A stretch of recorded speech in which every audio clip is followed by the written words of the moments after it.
Hello guys, good morning. সবাই কেমন আছো? আশা করি সবাই ভালোই আছো। তো এটা হচ্ছে আমার ফার্স্ট ব্লগ। জানি না কীভাবে শুরু করবো, কীভাবে কী করব। তো যাই হোক, ভুল ত্রুটি হয়ে গেলে তোমরা ক্ষমা করে দিও।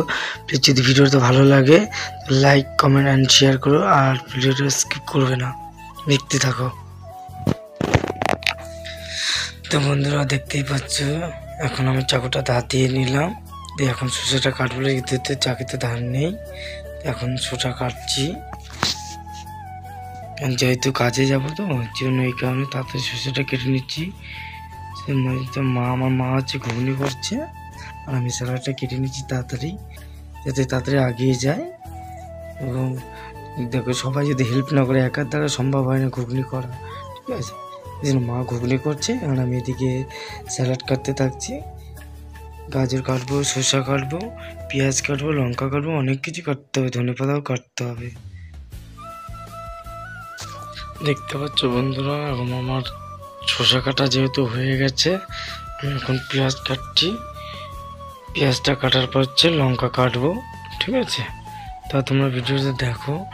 আর এই চাকুটা খুব ধারি, আমার এদিন হাত খুব প্রায় কাটে চাকুটা। এই তাড়াতাড়ি ছোটো ছোটো করে ঝিঝি করে পেঁয়াজটা কাটতে গেলে না হাতটা কেটে যায়। কি করবো, তাড়াতাড়ি টাইম লেট হয়ে গেছে, এই জন্য তাড়াতাড়ি করে করছি যাতে ট্রেনটা পাই আমি। দেখো বন্ধুরা, তোমাদের সাথে গল্প করছি প্লাস পেঁয়াজও কাটছি। না, আগে যখন প্রথম যখন আমি স্যালাড কাটতাম আমার অনেকবার হাত কেটে গেছে, রক্ত বেরিয়ে গেছে। কিন্তু এখন আমার কাটতে কাটতে অনেকটা অভিজ্ঞতা হয়ে গেছে। বলে না, যে কোনো কাজ একভাবে করলে না তা সেটা হচ্ছে খেতে খেতে ঠিক একদিন ঠিক হয়ে যায়। তা সেইভাবে আমি প্রথম ফার্স্ট ব্লগটা করছি। তো আমরা ভিডিওটা দেখো, আর যদি ভালো লাগে লাইক অ্যান্ড শেয়ার করো। তো বন্ধুরা, আমার এখন পেঁয়াজ কাটা যেহেতু হয়ে গেছে, আমি এখন লঙ্কা কাটছি। আর লঙ্কাগুলো খুব ঝাল আছে, আর এই লঙ্কা কাটলে সে বলতে লঙ্কা কাটা হয়ে গেলে না আমার কি মনে হলো, যা হট করে চোখে যদি হাত দিই খুব চোখে সেই জলে। এই জন্য লঙ্কা কাটার পর হাত সাবান দিয়ে ধুয়ে নিই। বন্ধুরা দেখতে পাচ্ছ লঙ্কা কাটা হয়ে গেছে অলরেডি। আর স্যালাড কেটে দেখো প্যাকেটে রেখেছি, একটা কুটোয় রেখেছি। আর এইদিকে দেখতে পাচ্ছ এটা হচ্ছে আমার ঝুড়ি ঘুগনি ডালা। আর স্যালাড যেহেতু বেশি কাটি, কারণ হচ্ছে কম পড়ে গেলে যদি বেশি করে নিয়ে যাই, সাথে কাস্টমার কিছু না।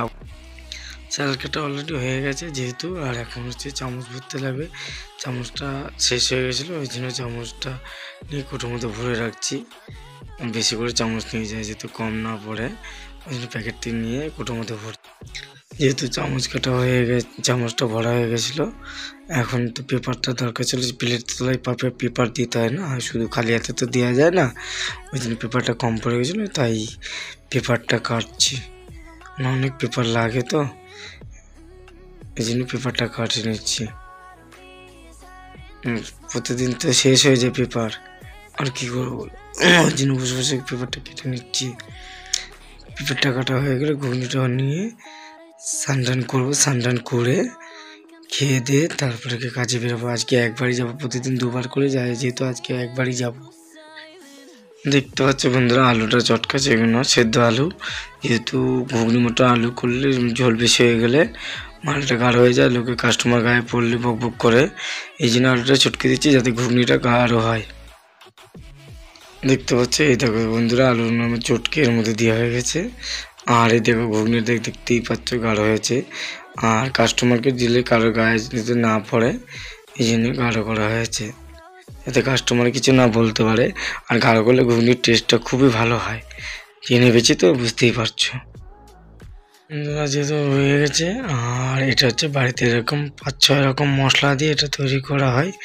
আর এটা মশলাটা দিলে কি হয়, ঘুগনির টেস্টটা প্রচণ্ড বাড়ে, ঠিক আছে? আর দোকানের মশলা থেকে কেনার থেকে বাড়িতে যে মশলাটা তৈরি করলে এটা টেস্টটা ভালো হয়, আর এতে কোনো ভেজাল থাকে না, ঠিক আছে? এই কারণে নিজের বাইরে তৈরি করি, দিয়ে এর মধ্যে যখন ঘুগনিটা নামানোর সময় তার আগে দিয়ে দিই। দেখতেই পাচ্ছি একটা রকম মশলা তো দিয়ে দিলাম, দিয়ে এটা হচ্ছে 60 গ্রাম মশলা, এটা দিয়ে দিচ্ছি যাতে ঘুগনির টেস্টটা আরও বাড়ায়। এবার দেখো 5-6 রকম মশলা দিয়ে একটা বাড়িতে যেহেতু সিক্রেট মশলাটা করেছি, ওটা দেওয়ার পরে এই 60 মশলা দিয়ে দিলাম, ঘুগনির টেস্টটা আরও বাড়ে। আর কাস্টমার খেয়ে যেতে আরও ভালো বলে, যাতে 1টা কাস্টমারের জায়গায় আরও 10টা কাস্টমার আনতে হয়, এই কারণেই তো দেখতে পাচ্ছ বন্ধুরা সব কিছু রেডি হয়ে গেছে, কেটে কুটে রান্না করে একদম ডালাতে পুরো সাজিয়ে ফেলেছি। তো কেমন হয়েছে বলো, জানিও। বন্ধুরা দেখতেই পাচ্ছ ডালাটা রেডি হয়ে গেছে, যেহেতু আমি স্নান করে নেবো। স্নান টান করে খেয়ে দিয়ে আমাকে কাজে বেরিয়ে যেতে তাড়াতাড়ি। আজকে ভিডিওর ব্লগটা কেমন লাগলো, ভালো লাগলে লাইক অ্যান্ড শেয়ার করো।